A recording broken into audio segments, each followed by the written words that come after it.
and she is going to share with you opportunities, but also highlight some of the happenings in our current library. It is a top performing library. I don't want to steal too much of her thunder, but the information she has to share is phenomenal. So without further ado, Cindy. Welcome, Cindy. Thank you so much, Mayor and council members. It is a pleasure, as always, to speak before you again and just to highlight what a great partnership the Maricopa County Library District and the City of Goodyear really does have. And as you know, your community has embraced our tiny little library with open arms. And that's why I wanted to share with you our mission and vision, because as we're moving through and evolving throughout the county, we just recently redid these mission and vision statements, and the vision is that we are becoming that vibrant community porch, meaning we are embedding into communities, and that's what our staff is being trained on currently, in showing not only what library customers walking through the door can acquire, but community businesses, small business owners, workforce development. We know that it is a community hub, and it is not just the four walls in which we embrace. So that is why I wanted to share that with you this evening. These are our value statements, and of course community again is front and center, and we really do pride ourselves in ensuring that we are the integral part, meaning the community has a voice, the community is able to walk in through the doors, and that we as the information specialists gets back out there as well. So it's a switch from what library services have been in the past. In response to the council member's question about digital access, we're going to share some numbers with you, but it is definitely the venue of how libraries are changing. We know it's a mobile society, and we know now with over almost 500,000 items that you already have access to being part of our system.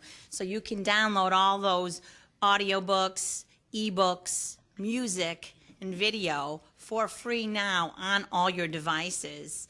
And our small little facility now does one-on-one weekly sessions with people that all you need to do is walk in and say, can you spend some time with me and show me how to get this material on my e-reader?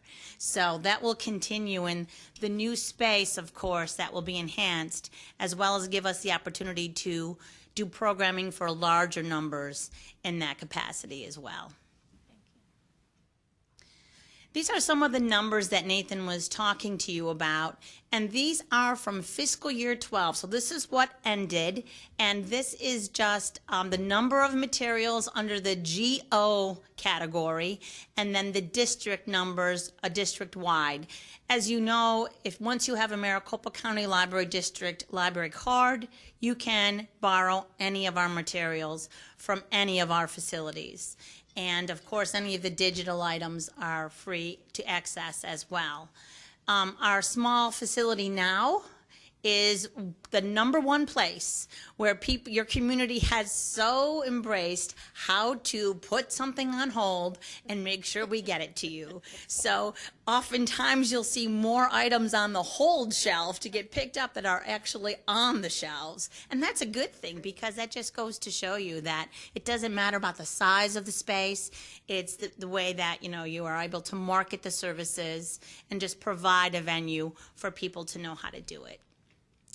Programming, again, our summer reading program participants for just Goodyear alone are there, as well as the number of youth programs that occurred and their attendance. So over 3,600 kids did attend one program or another throughout fiscal year 12.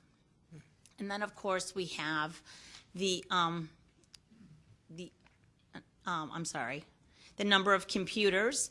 There are currently 6 computers in the small space, and people are always amazed that there are 6, but they are there. We did fit them in. And of course, this new space will give us the opportunity to expand that as well.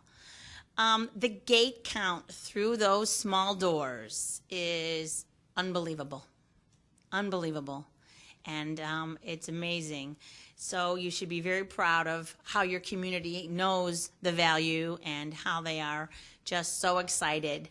It's one of those instances where as we talk with management team, I'm thinking, okay, well, we're going to have a larger space, and how are we going to facilitate that? And I know no doubt that there won't be a problem, that I think we're going to have people at the doors before we actually have a book on the shelf. But that's a good thing. That's really exciting, and we're so happy to be part of it. And then, of course, you have the expenditures that we spent in fiscal year 12. Obviously went up in 13 in our current fiscal year, and we anticipate it will be close to $500,000 with the new facility, because you're going to see an increase in staffing. You're going to see an increase in programming, and you're going to see an increase in collection, obviously. Any questions about those statistics? Sure. Joe? Just to read some of those numbers, because I'm not sure everybody can read them. Please. That's back there. And I'm not sure I'm seeing them correctly, but is that 94,600? Yes, it is. 600 people? That's how many Yes. people came through our library? Came through the doors. Came through the doors? Okay, that's a huge number. It is. And there was another number that I found. Was it your programs itself? And I'm not sure I quite read that alone, but how many people participated in the programs that you had there at the library, account-wise, for a good year? Sure. So, summer reading is kind of its own entity. Kids, we count them as registrants. So it's not as, all they need to do is go online. And this year, of course, it's every age. It's from 0 to 100. So we just counted the 0 to 18-year-olds in this fiscal year. And that is the number that participated. And that is really, a phenomenal opportunity for children, because we know of the early literacy push. We know how important it is to keep kids reading through the summer.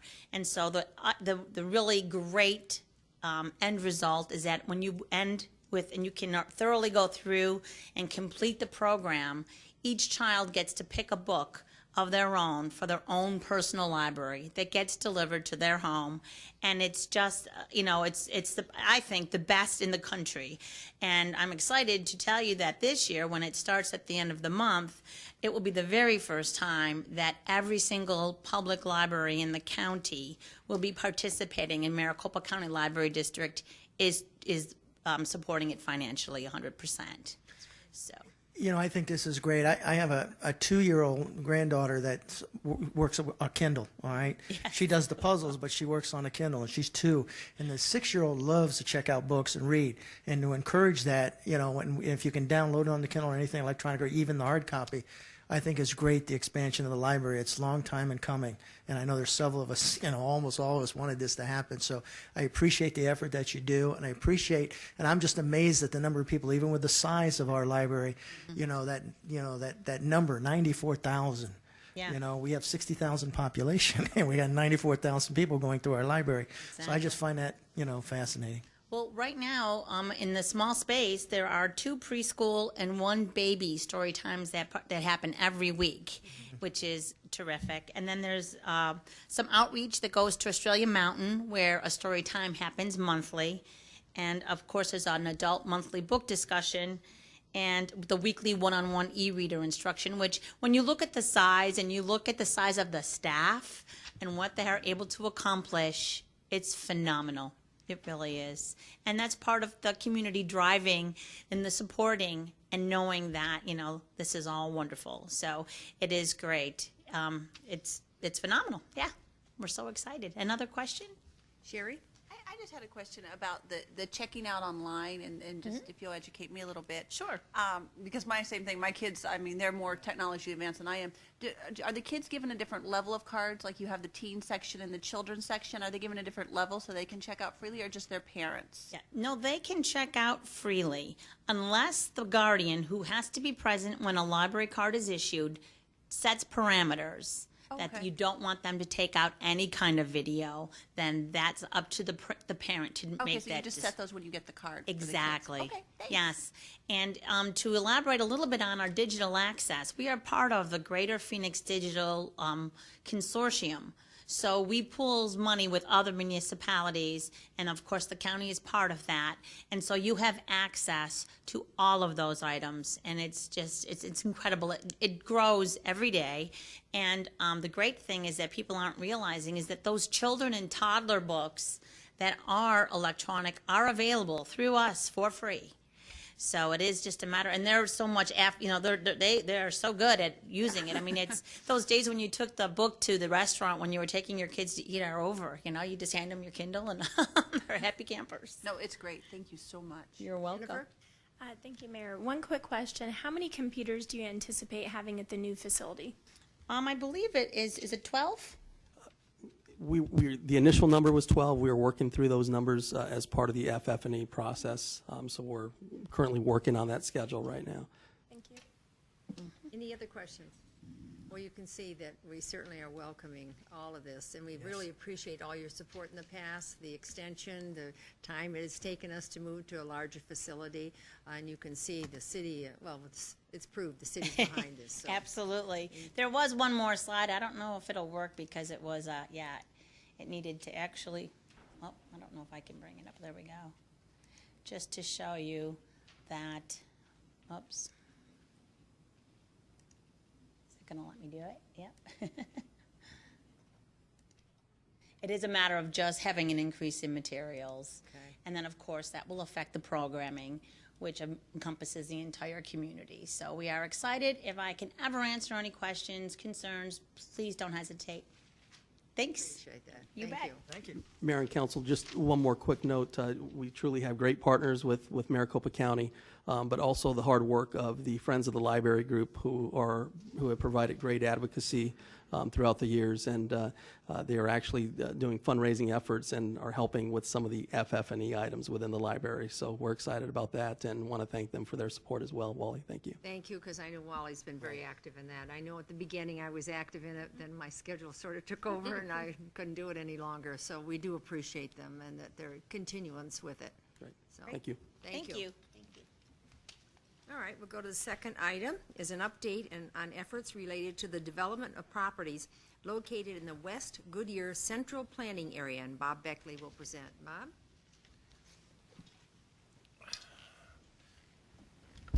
Thank you, Mayor and Council. Tonight, I've asked Sarah Schulten to join me up here because she's been the co-leader in this effort to negotiate these agreements.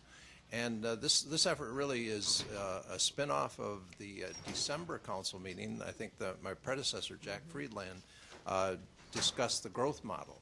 And the growth model is really the vehicle that was used to make these amendments to the development agreements. Tonight, we're just going to discuss what the process has been, where we're at today, the status of those agreements.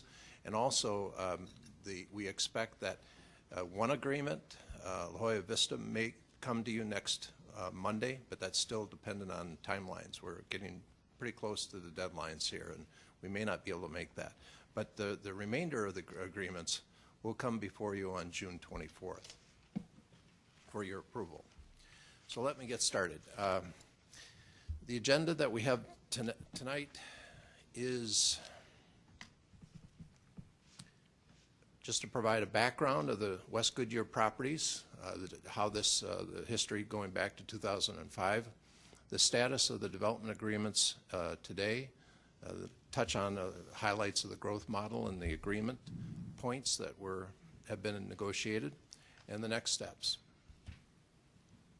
To refresh everyone's memory here, if you don't know where West Goodyear development of the planning area is, it's bordered on the south of Interstate 10, north of MC 85, east and west of Cotton Lane, kind of bisects the majority of it, and east of Perryville. Joanne? Just quickly, when I was looking at the land use map, can you refresh my memory of the dwelling units per acre for that area? It is 0.85. That's the bonus. Okay. It's 6,099 for these 16 properties. Do you want to? I don't know that we have specifics. With this agreement, we originally gave a density bonus of 0.85 over the base amount in the general plan. But some of them have higher densities because they provided other, like extra mostly green areas. One had to provide a park, and so they're as high as 3.4 dwelling units per acre. So I don't think that we could say specifically without having all of them in front of us. It's not consistent. They all got a density bonus of 0.85 over the baseline bonus Was the baseline, well, of 2. 2 to 4, okay, so it was 2, and then you added point, okay. 0.85, and some went higher from that, depending on kind of what they kicked in terms of, gave us in terms of development. But the 16 properties that we were looking at, they anticipated 6,099 homes being developed in that area. Bill? I'm sorry, Bob. Can you, my eyes are, I'm struggling. Can you give me those boundaries again, please? It would be- North is I-10, south is MC 85.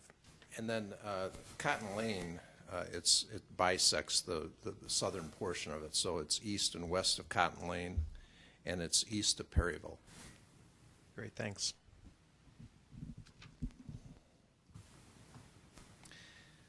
In 2005, 16 properties in the West Goodyear Central Plan area approached the city about the development. At the time, there was tremendous growth spurt occurring. The city had permitted 2,500 homes, and in 2005, it was anticipated that growth would continue. The city's population increased significantly in that period, from 41,000 to almost 48,000 in 2006. The water consumption was increasing 40% from the previous years. And in addition to the new phases in the master plan communities, entirely new residential developments emerged throughout previously undeveloped areas of the city. The projected build-out of the West Goodyear properties was approximately 6,000 homes. 20% of the projected homes were located outside the then city limits. The area that was currently served by the city, the area was not currently served by the cities, and there was no plans to. The developers put together a contractual framework requires developers to prepay for all services and infrastructure. The development agreement required prepayments for wastewater treatment capacity, to develop water facilities, trunk lines, wastewater and water master plan studies, construct, equip, and operate a fire EMT station that would serve the West Goodyear properties. The prepayment was based on costs for capital, equipment, and operations. The total amount of the contributions for all 16 properties was approximately $40 million. Prepayment would then be credited against the impact fee when the permit was actually pulled. I'm just going to interrupt here because while you tell this story, that was the first year I was on council, and that was an extraordinary agreement. 16 of them to come together, and the cooperation and collaboration they did on this. It was, I don't think we've ever seen anything quite so extraordinary to have that many developers come together. So just want a little sidebar. Thank you. In exchange for this agreement, the city would commence on expansion of the wastewater plant, construct a fire station to serve the particular area, grant a 0.85 dwelling unit per acre density bonus, and administer the cost recovery ordinance. The city would also annex the properties that were outside the city boundaries and rezone for development. But due to the economic downturn, the development did not occur. Everything was shelved at the time. Where we're at today. Yes. Mayor, Oh, I'm sorry, Bill, I didn't see you. did the development agreement go through, though?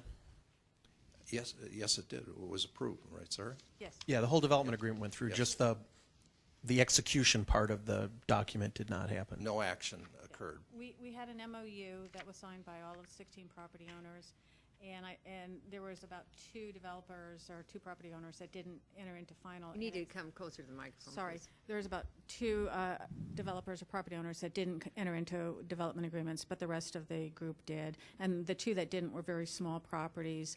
One lost some of their property to the fire station site. We acquired part of it as a fire station site. So they're very small properties that actually didn't enter into development agreements as part of the original MOU. But all the big developers did enter into development agreements. Great, thank you.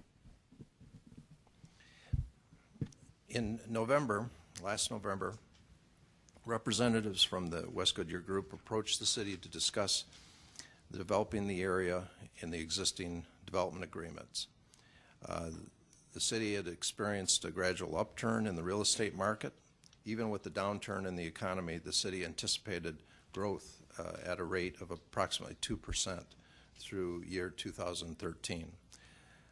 The growth, therefore, would continue at a slightly more gradual rate. The city started to see positive signs in the housing market. It was projected that the number of single-family permits in fiscal year 13 is likely to be a little over 1,000 units, or about 51% higher than expected.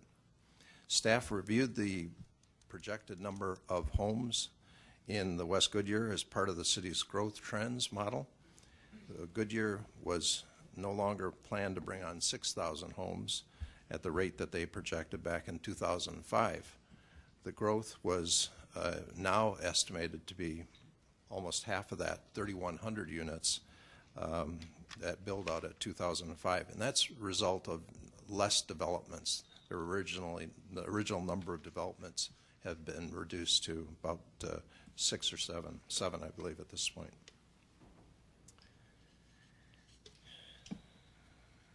And the big component is the staff reevaluated the need for the developer to prepay for the infrastructure necessary to support this development as a result of the reduced growth projections and also the impact on existing facilities that were available.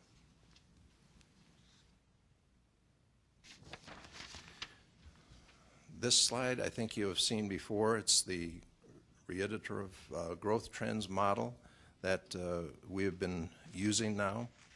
The first step the city takes on in working with development projects, it requires work from all city departments involving the development services, finance, legals, engineering, water resources, environmental services, and the city manager's office. The main components are the growth projections from development services, the revenue estimates and the cash flow model from finance, the water and wastewater infrastructure needs from environmental services, water resources, and engineering, and development agreements that are also a component of the model, which legal has been assisting with.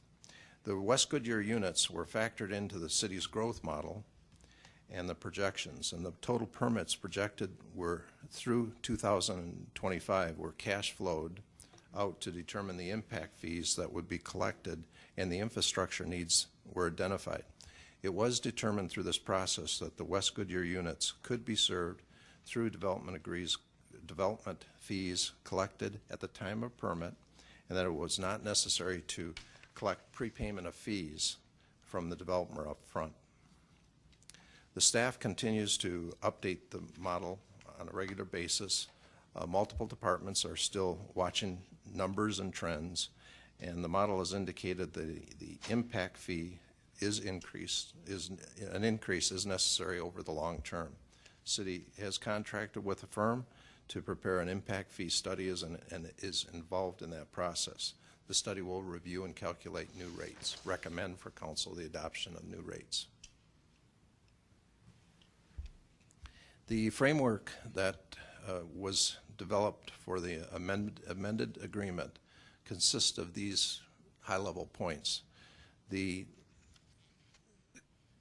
recent council amendments to the subdivision rule regulations in December 2012 established timelines for the recording of construction and platting. Plats must be recorded within 90 days of council approval, and then within 180 days from the recorded date, construction must begin. For the properties that existed previously with final plat approval, timelines for recordation have been established, and they're generally about a year from the date that the agreement will be approved by council. And for those that fail to meet those timelines, there is an expiration date, and those plats will no longer become valid, and they'll lose their entitlement. Those terms have been incorporated in these these agreements.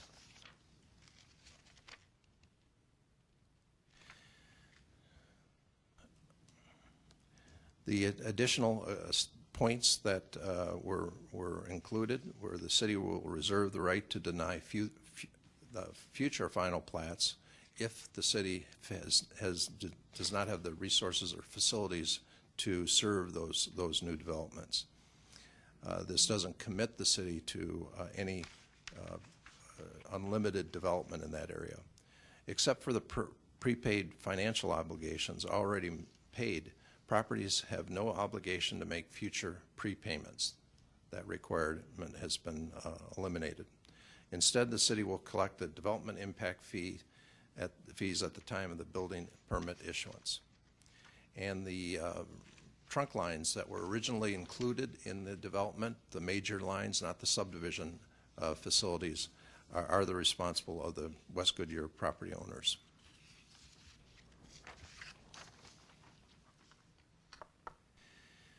Other key points within the proposed amendment include the development fee credits will be applied for the construction of utility lines and are included in the cost recovery ordinance. The credits that will be refunded will be limited to the portion of the fees that will be attributable to the lines, the sewers and the transport means. The wastewater component of the impact fee will not be, and that will fund the facility, the expansion of our facility.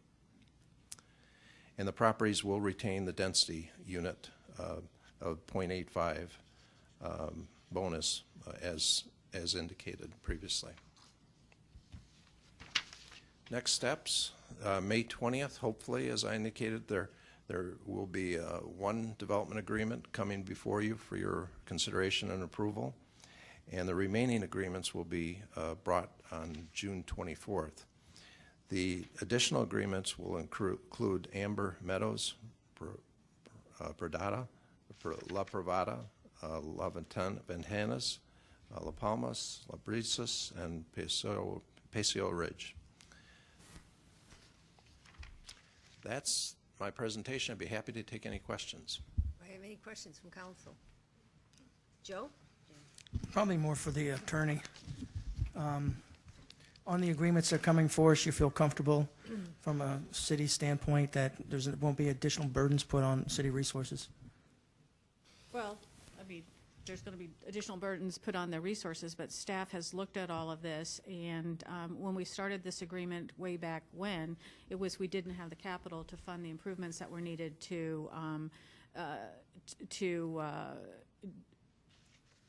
we didn't have the capital or impact fees or the funding to fund the construction of the resources that we need, the facilities we needed to provide wastewater treatment or the wells, the well sites and things. Since that time, we've increased our impact fees. I don't know, some of you guys would have been around back in 2005 when this was done, but our impact fees were incredibly low, too low, and that was part of our problem. We just didn't have that, support. We didn't have the financial support in the impact fees. We weren't building up the bank to do the next expansion. Larry's looked at it, staff's looked at it. They believe that we have the water resources available for those properties that are already platted, because we're already committed to serve them anyway. Certain of the properties don't have plats. They'll be coming in, and we've already looked at some of those, and staff is convinced that we have the existing capacity and that we have the money available through the impact fee accounts to do the treatment expansion plant that we need to do. Thank you. Bill? Kind of on that same note, Bob, we talked about this earlier today, regarding the fire protection. Mm-hmm.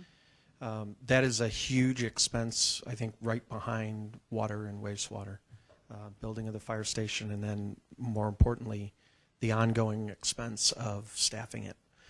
Are we removing that entirely from the agreement, or are we just going to do that? Are we going to build that, staff that through the impact fee? How's that being managed? Well, normally, O&M isn't covered by impact fees ever. Originally, when we did this, as part of the consideration for us to annex, we had required that an O&M contribution be paid to staff it. And of course, we were going to build one facility and then staff it. That was going to serve the West Goodyear area. My understanding is that this was provided to fire, and they thought they could serve it out of an existing facility until such time as a facility in West Goodyear and that West Goodyear planning area was constructed. But yes, we'd be eliminating the O&M contribution in its entirety. And that is the obligation. That's the only obligation that's really being eliminated. The rest of it's timing as to when we collected everything. If I could add to that too, we looked at. In fact, I asked the fire chief last week when we were putting this together because he hadn't been involved in these discussions at least for the last month. I wanted to circle back with him to get his feedback on that question. And he had indicated that yes, he was aware of the terms that were being negotiated, and he was comfortable with that. They were aware that the anticipated growth rate would not dramatically increase the need for the new station in the near term. So what we're looking at is potentially looking at the call volumes, and then in the event that the call volumes or the needs that come before the fire station in that area from the West Goodyear area, if they reach a certain point, then there's certain phasing plans that can be put into effect. One would be add resources at a current station in the area so that they'd be able to double back and devote more energies there. And then look at maybe a more of a frontier type station where they'd have a smaller staffing component. So there are provisions for a phased-in approach if the need arises, but there is plans in the impact fee analysis that I think it's out to 2020 at this point in time, dependent on the amount of growth throughout the city, to see when the appropriate time to bring on the permanent facility. Okay, the concern that I expressed to Bob earlier today was that we got, as a city, into a jam over the Pebble Creek Fire Station, where we had done the exact same thing where we didn't plan for it, and then it was needed, and we had a heck of a time trying to get money to staff it, not to mention site it and find a location for it, et cetera. So we at least have that part. More problems than that. Yeah, we at least have that part nailed down with this agreement. But what I'm concerned about is when we open a fire station, that is at least $1 million of ongoing expenses every year. And if we look at the trend of our budget over the last few years, that becomes a very scary, thing to see looking forward. So that was the concern that I expressed earlier. And then the other issue is the general plan has the two requirements in it. One that says the city shall achieve a 4-minute response time for the fire and medical related emergency services according to response standards established by the city. So we've already established a 4-minute response time. And then the city shall coordinate the funding and staffing of temporary stations to maintain the 4-minute response times within new development areas. So while we have this in our general plan, we're making decisions that are contrary to that. Now, it doesn't mean we can't change it in the general plan update. And if we're not looking at it, perhaps we should be, because I think we've got a contradiction among ourselves of what we say we're going to do and now what we're actually going to do. And it seems to me that we had talked about that 4-minute response time before, and we talked about a study, and we talked about it really hasn't always been met. Is that correct, as I remember the conversation? So in itself, that's the side of the house that we need to be looking at in order to make good decisions on this fire station. I do like the idea that they're talking about a smaller add-on. It's more realistic. Now, I don't know what the cost, and it'd be interesting to see is that cost effective or is it not cost effective? So, but I think, to me, I'm thinking as a citizen, I want to know about that response time, and I want to know if in fact those are realistic numbers, and does that need to be changed? And so I guess that's up to you to make that happen. Well, yeah, and that's all I'm doing is just kind of throwing it up there and to look into it on the studies. And I just remember we talked about that. So I guess no study was ever done or nothing. I'm looking at the fire chief, that's what I'm looking at. I'm looking at him because I don't know. I just remember the conversation that came before us, and we had a conversation on response times. And it was presented that, you know, we assumed everything was 4 minutes. It's not. Suggested. It's a goal. Good evening, Mayor. Sorry, started talking without saying hello. In the Sonoran Valley Public Safety Master Plan that was done in 2008, it was a 4-minute and 59-second response time. So Well, that's close.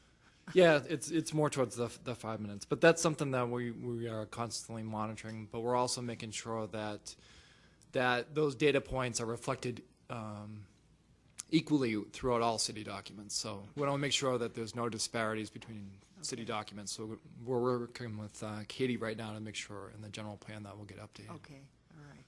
Does that help you on as far as, I mean, I understand your Yeah, concern. absolutely. And I think the development agreement part is good, but we're going to be faced with an ongoing operating expense that was actually part of the deal to bring him into the city in the first place, which concerns me that there's not a provision in there. We've got water covered, we've got wastewater covered, but the O&M part, at least to get started, we're going to bear the full burden of that, and by moving forward. And I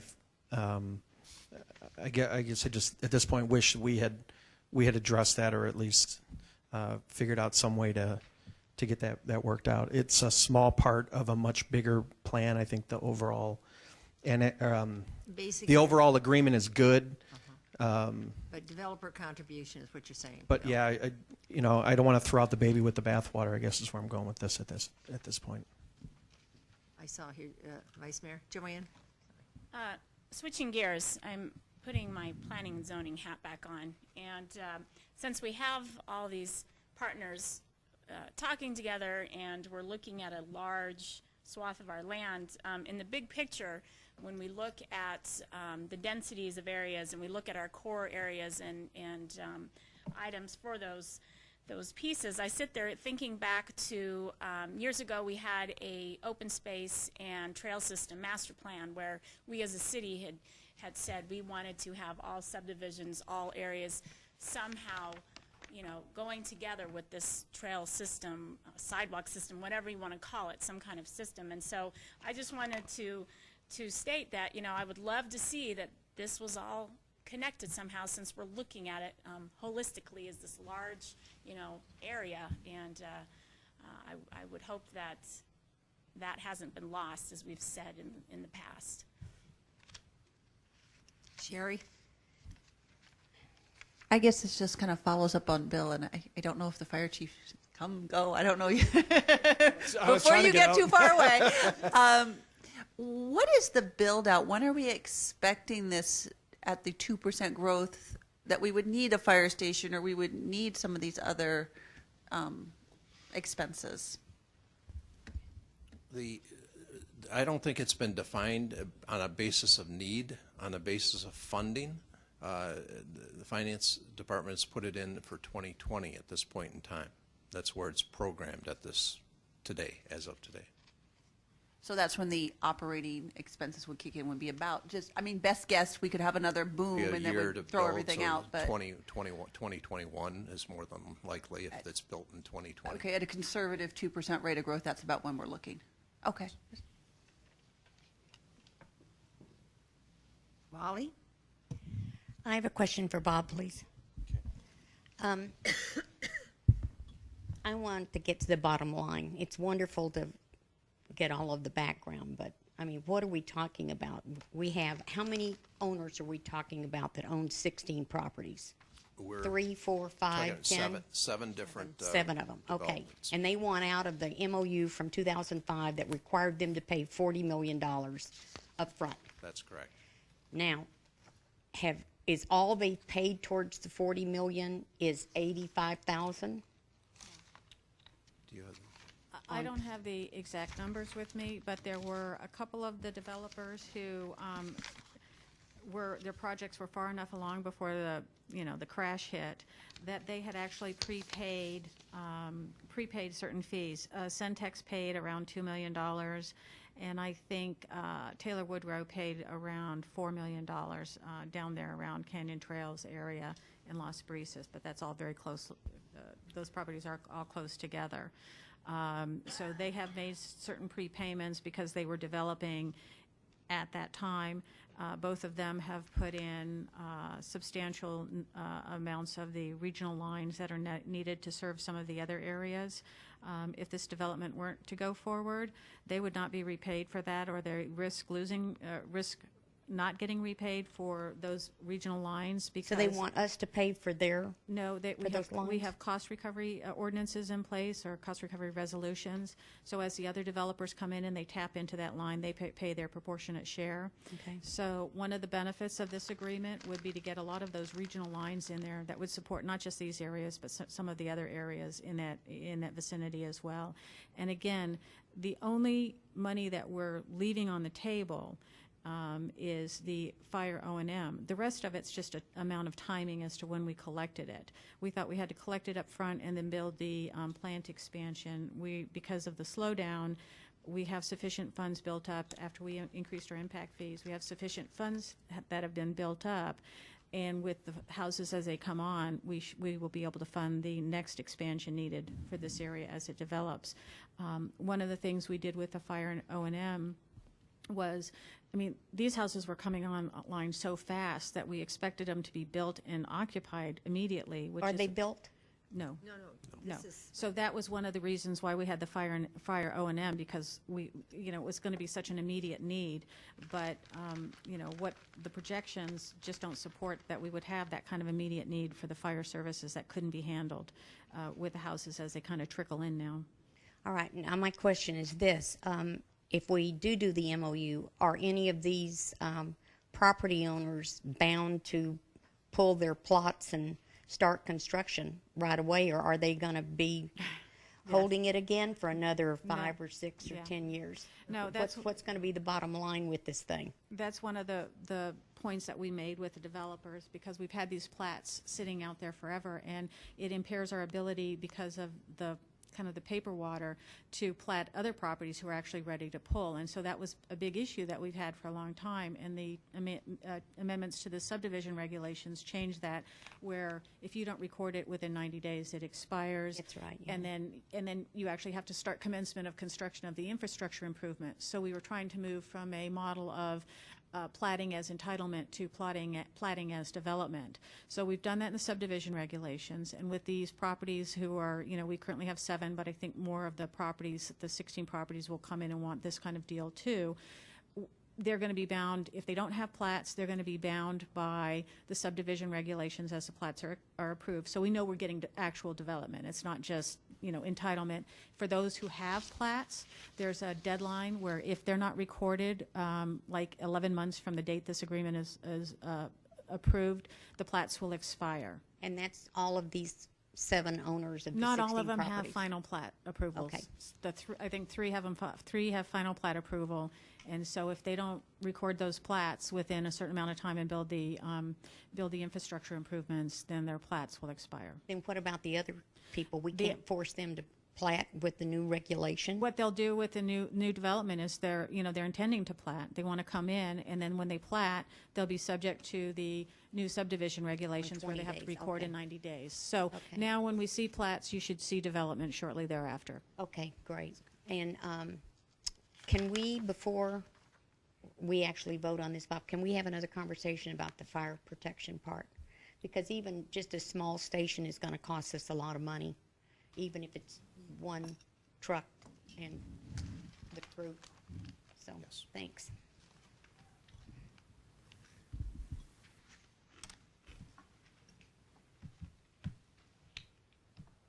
Any other questions? Are we finished with this then? Did you want?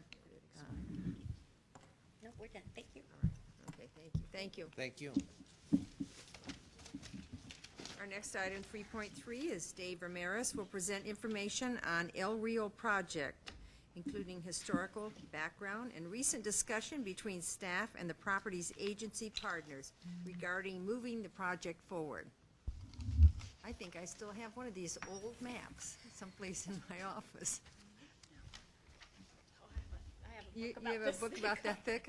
Well, all of us know nothing about this. Probably Oh, ought to no, just I'm not saying that. No, I'm saying, Oh, y'all, we don't know Yeah, a it's- thing about them. I saw that- the bridge, yeah. and that's it. I drove over it.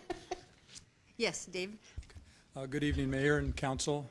Tonight, I'm here to give you a brief update of the El Rio project. The El Rio project's been around for probably since the early 2000s. It's been some time since you've heard an update because in the last 5 years there hasn't been a lot of activity, but it may be picking up next year, and wanted to give you an update. So tonight, the major areas that I'll cover would be the project location and the agency partners, previous council actions. There was an El Rio Water Course Master Plan that was completed in 2006, followed a year later by a Memorandum of Understanding. And here recently, discussions have begun again with our partners in terms of possibly moving forward with a implementation and management plan. And then I'll cover what the next steps would be.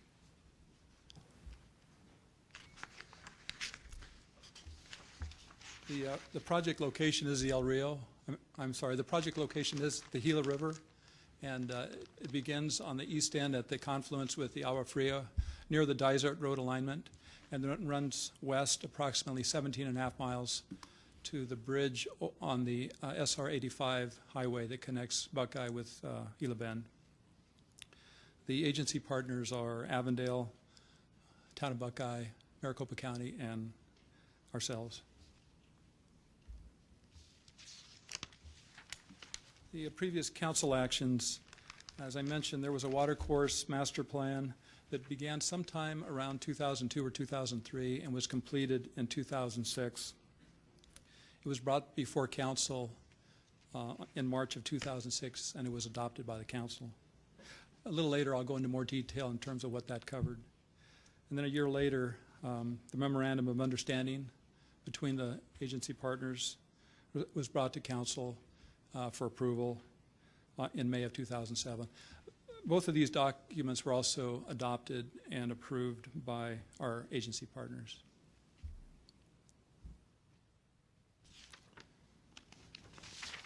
The purpose of the Watercourse Master Plan was to examine the benefits, opportunities, impacts of a range of flood control management plans that address the following.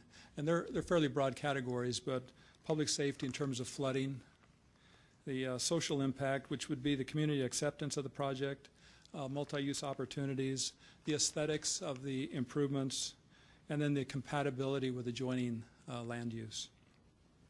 There were environmental considerations, biological and cultural complexity, complexity of permitting, things like wildlife, vegetation, and then some of the activities that were being proposed would require approvals from state and federal agencies. And then it looked at the economic impact, which would be the cost to construct the project as well as to maintain the project.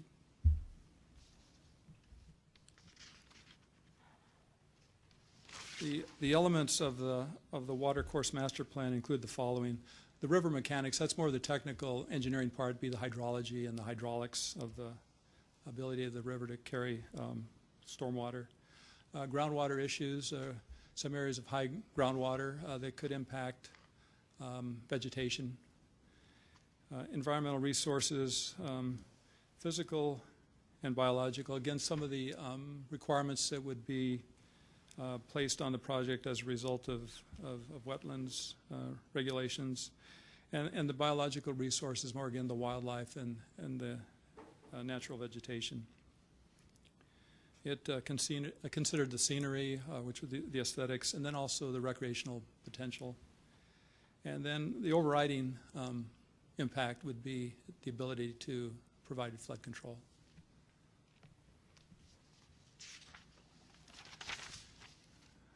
So the Watercourse Master Plan was completed. In it, it proposed several alternatives. And an alternative would be, for example, would be what a cross-section of the river would look like. You took a slice through the river. So it looked at several options. One was no action or leave as is. One was a non-structural, and then 3 were structural.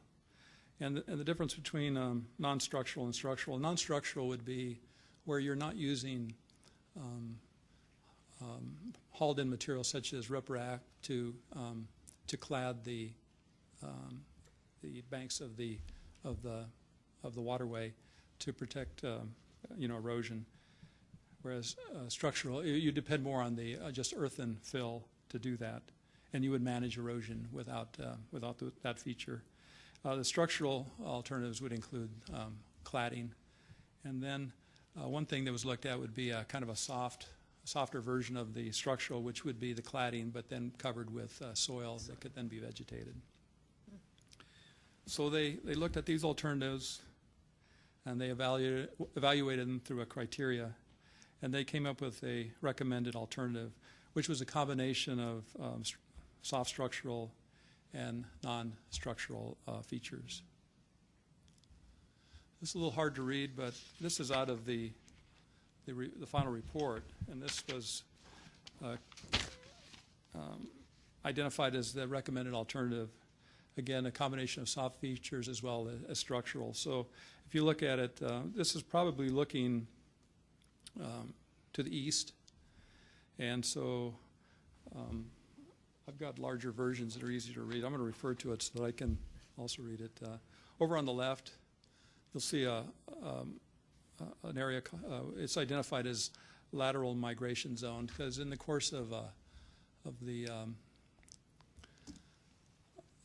I guess the course of a waterway carrying flooding, it's possible for the banks to shift. So they allowed for some lateral migration of the waterway. Then there's a floodway fringe, and this is where you would want to keep development out of, except for say landscaping or recreational type uses. The center, which would be the floodway, which carries the flood during rain events. And then over on the right-hand side, under the earth, there's bank armoring, which could be riprap, either grouted or just in place to protect erosion on that side. Also a landscape treatment, and then a levee to contain the floodway. And you'll also see there's vegetation. There's some idea of like equestrian, and also a pathway for pedestrians and bike. So this was one of the major end results of the Watercourse Master Plan from 2006.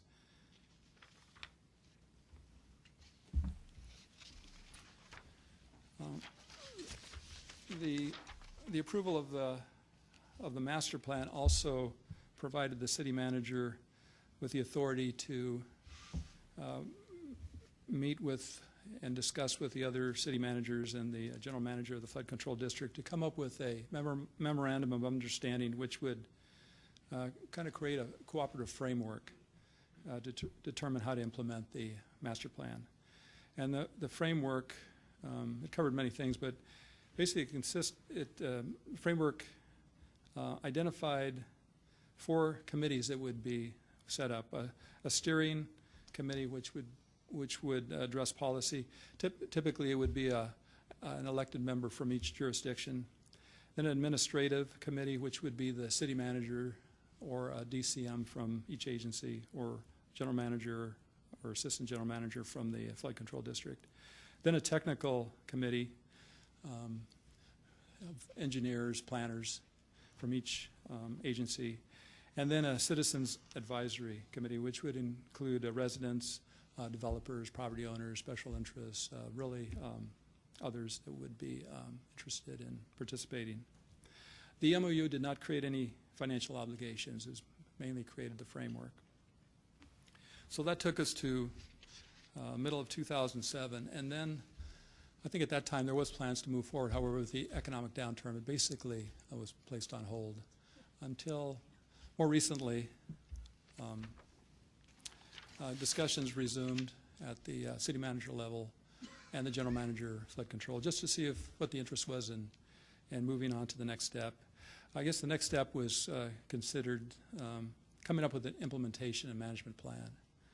So there was some meetings and discussion, and I guess in summary, the next step would be to establish design and planning standards to be adopted by the partnering jurisdictions. Again, to provide public safety, to create the recreational development opportunities. Also to work with the private development side, because some of this, quite a bit of the property is privately owned. So in order to move forward, there would have to be involvement with private landowners and how to integrate this plan with their development. Create other economic opportunities, and then provide for consistent implementation from one end to the other.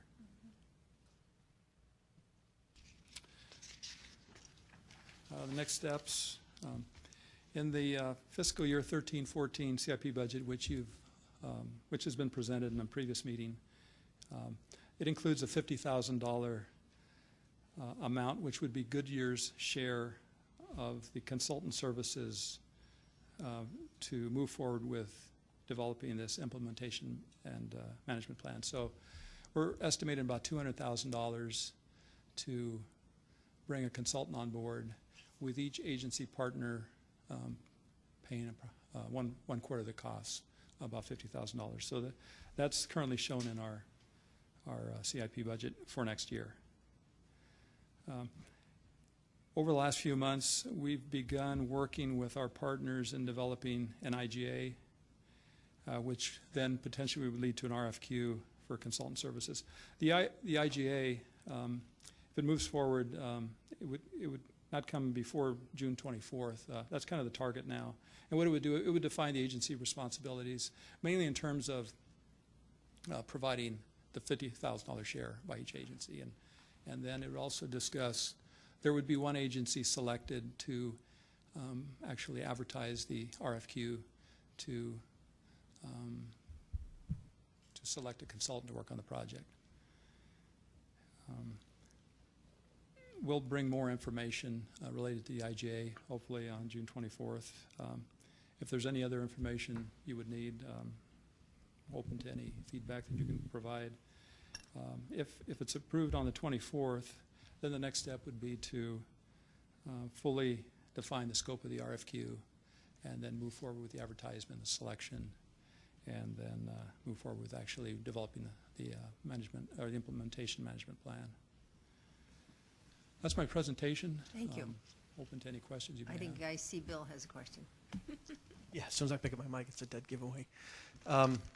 David, do we have any idea, even roughly, what the overall scope dollar-wise of this project is? Is this like $30 million, and what are we looking at?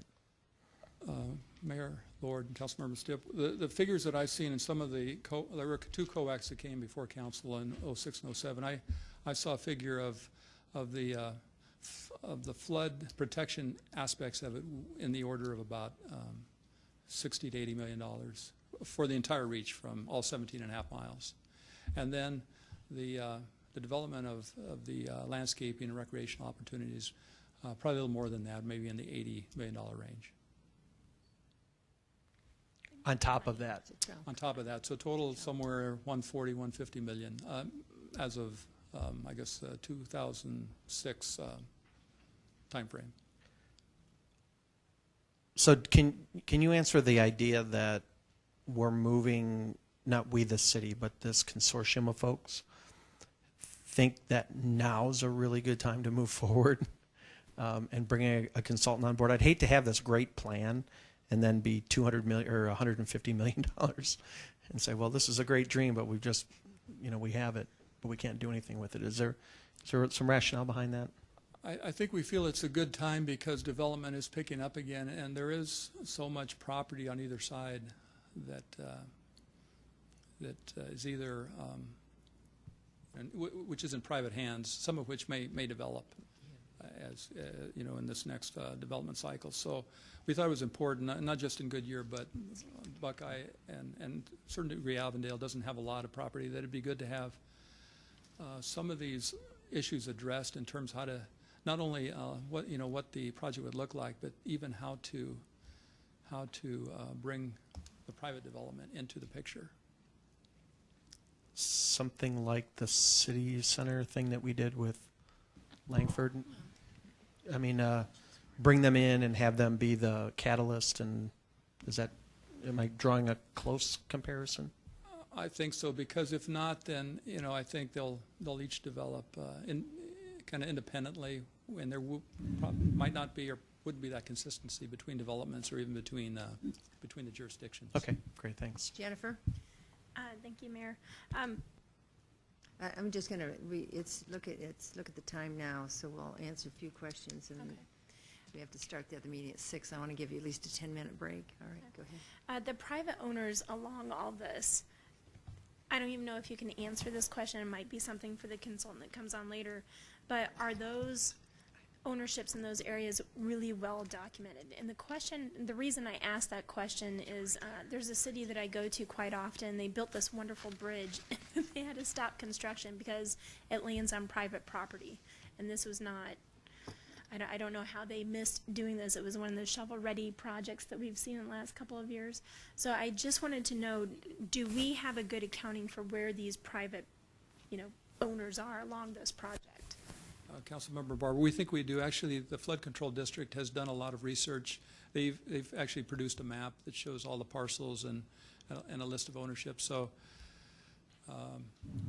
it probably needs to be, checked. But I think we have quite a bit of information in terms of who the owners are out there.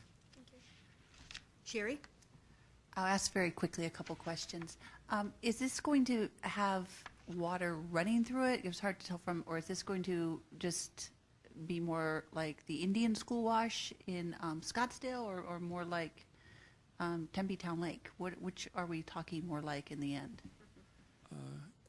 Councilmember Loretano, I think it'll be kind of a combination of both. There'll definitely be water in storm events, but there won't be I don't think there'll be necessarily a continuous stream, although there may be for tailwater type flows. But there'll be water features. There'll be impoundments where there could be lakes. Probably not so much in the Goodyear area because of the proximity of the airport, but further, over in Avondale, on the Avondale side, and then further west into Buckeye.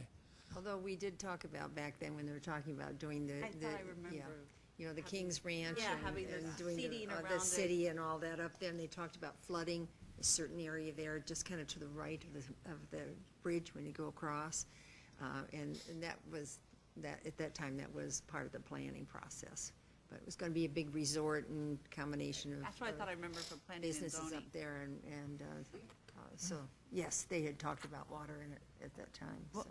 I'd like it to be more like the lake when you look at all the development around that. So that's Yeah, just. I'd like some water. But yeah, because water's what in the desert is. I'd like to see it in Goodyear too. That part. But I'm sorry. Yeah, it's cold.